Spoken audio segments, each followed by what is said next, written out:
ప్రపంచ దేశాలపై సుంకాల దాడికి దిగింది అమెరికా. శత్రు దేశం మిత్ర దేశం అన్న తేడా లేకుండా వ్యాపార సంబంధాల్లో కఠిన నిర్ణయాలు తీసుకుంటోంది. టారిఫ్ బాదుడు ట్యాక్సులతో ట్రంప్ అసలు కంపెనీ నడుపుతున్నారా లేక కంట్రీని నడుపుతున్నారా అన్న అనుమానం కలిగిస్తోంది. అటు ట్రంప్ కార్పొరేట్ కల్చర్తో అమెరికా కూడా హాట్ టాపిక్గా మారింది. ట్రంప్ టారిఫ్లతో ఆర్థికవేత్తలే కాదు యావత్ ప్రపంచం కూడా ఆందోళన వ్యక్తం చేస్తోంది. అమెరికా అధ్యక్షుడు డొనాల్డ్ ట్రంప్ ప్రభుత్వం దిగుమతులపై విధిస్తున్న సుంకాలతో షాపింగ్ మాల్స్ కొనుగోలుదారులతో కిటకిటలాడుతున్నాయి.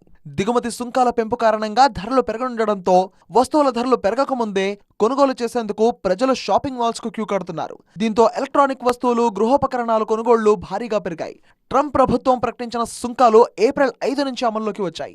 ప్రారంభంలో 10% సుంకం వసూలు చేసినప్పటికీ మిగిలిన మొత్తాన్ని ఏప్రిల్ 10 నుంచి విధిస్తామని ప్రభుత్వం తెలిపింది.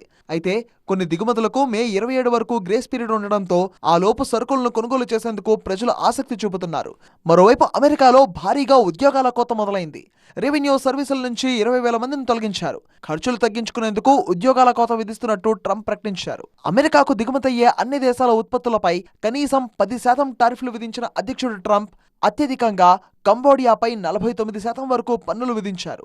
భారత్పై 26%, చైనాపై 34%, ఐరోపా దేశాలపై 20% వరకు సుంకాలు విధించారు. దీంతో అమెరికా విధించిన టారిఫ్లపై చైనా సీరియస్గా స్పందించి ప్రతీకార సుంకాలు ప్రకటించింది. అమెరికా నుంచి దిగుమతయ్యే వస్తువులపై 34% అదనపు సుంకం విధిస్తూ నిర్ణయం తీసుకుంది. అమెరికాకు మాత్రమే విధించే ఈ టారిఫ్లు ఈ నెల 9 నుంచే అమల్లోకి వస్తాయని చైనా వాణిజ్య మంత్రిత్వ శాఖ తెలిపింది. చైనా ప్రతీకార సుంకాలపై స్పందించారు ట్రంప్. చైనా భయపడింది, తప్పు నిర్ణయం తీసుకుంది, మరో మార్గం లేకే ఈ నిర్ణయం తీసుకుందని తప్పుబట్టారు ట్రంప్. ఇదిలా ఉంటే బ్రిటన్లో అతిపెద్ద కార్ల తయారీ సంస్థ జాగ్వార్ ల్యాండ్ రోవర్ ఎగుమతులకు బ్రేక్ పడింది. ట్రంప్ టారిఫ్ల నేపథ్యంలో అమెరికాకు దిగుమతయ్యే వాహనాలపై 25% ట్యాక్స్ విధించడంతో జేఎల్ఆర్ ఈ నిర్ణయం తీసుకుంది. మరోవైపు పెట్టుబడుల కోసం అమెరికా పౌరసత్వానికి వీలు కల్పించే గోల్డ్ కార్డును అమెరికా అధ్యక్షుడు డొనాల్డ్ ట్రంప్ ఆవిష్కరించారు. 35 ఏళ్ల క్రితం ప్రవేశపెట్టిన EB-5 ఇన్వెస్టర్ వీసాల స్థానంలో వీటిని తీసుకొచ్చారు. సుమారు 43 కోట్ల రూపాయలు చెల్లించి ఈ కార్డుని పొందవచ్చని ట్రంప్ వెల్లడించారు.